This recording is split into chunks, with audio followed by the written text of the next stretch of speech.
Sahadatu bagian kahiji syahadat saran, kadua syahadat munjin, kade kudu telik pisan, ta'rifna syahadat saran, kadar-kadar nu ngucapkeun kalimah syahadatain, henteu nilik patekadan. Manfaat syahadat syar'an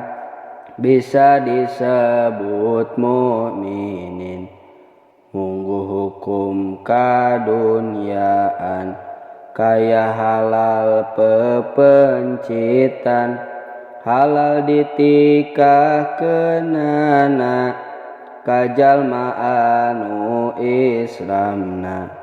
jeung halal nampa warisna ti jalma anu Islamna, ari mungguhing Allahna jeung mungguhing akhiratna, kudu terus jeung munjina engke penjelasanana. Kanjeng Nabi tos nyaurkeun,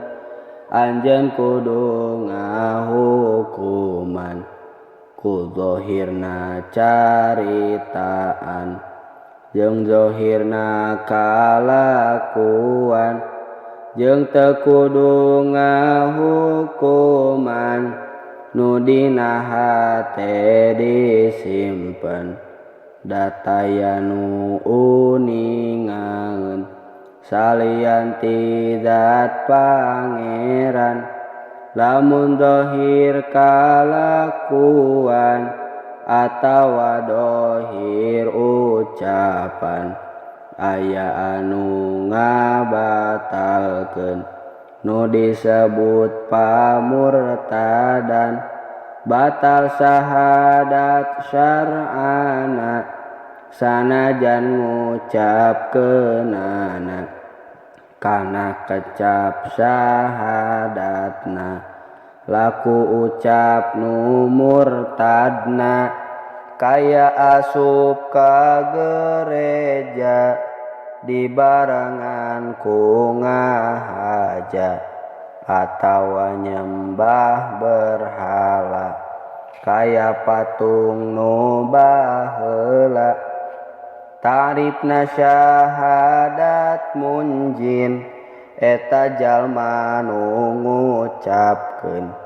kalimah syahadatain dibarengan patekadan, tekad anu ma'rifatna jeung tekad anu tasdekna, netepan kana syaratna ma'rifat rejeung tasdekna. Ari syarat ma'rifatna kudu kumpul nu opatna, kahiji tekad jazimna, patekadan nu yakina, lain tekad nu raguna atawa dugaanana anu teu aya mangmangna tapi gilig jeung yakina. Ari syarat kaduana teu keuna owa gingsirna, moal barobah tekadna hingga dugi ka maotna. Lamun nekadkeun ayeuna sobat usum jeung baturna, jaga mah kumaha engkena, mungkin tekad rek robahna, kapirna teh ti ayeuna da arek owah gingsirna, henteu jadi ma'rifatna mungguhing Gusti Allahna. Syarat anu katiluna